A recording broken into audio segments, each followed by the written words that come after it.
So the third and final shot that you're going to need is a high lofted chip. Okay, so this is when you're in a situation like this where the ball has to spend 75–80% in the air and 20% rolling. So it's a shot that has to go high.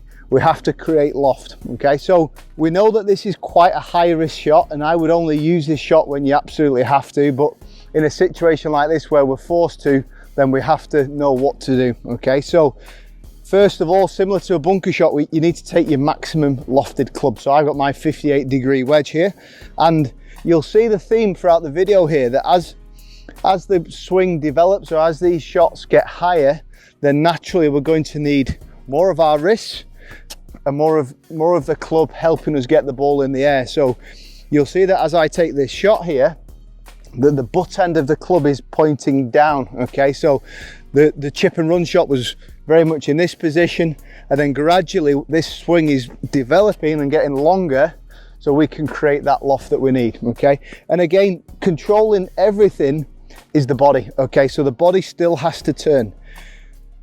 In terms of the setup, if you've got a pretty good lie, then you can afford to get that ball a bit further forward in your stance. So the further forward you put the ball, the more loft you can create. As you can imagine, if this ball's too far back here, we have too much shaft lean and we're going to hit down with very little loft. So get that ball forward in the stance, similar to what you would do in a bunker shot, and then from there we can create loft much easier.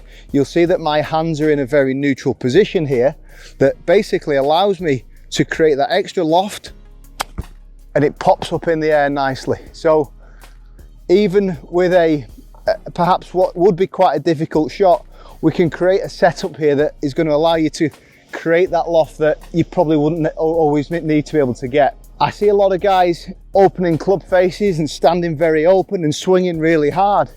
Now that could be good, but it's very, very high risk. If you create this setup here that's going to maximize the loft, it's much easier shot to pop up in the air. Okay, one final thing I'll leave you with on this particular shot, I like to use my right hand a little bit more. So as I come through, I just allow that club head to overtake the hands as I'm coming through. We don't want too much shaft lean. Let that right hand, let that club head overtake the hands as you're swinging through. So same idea with the setup, and let that right hand just overtake nearly in the hole there. Just caught the flag.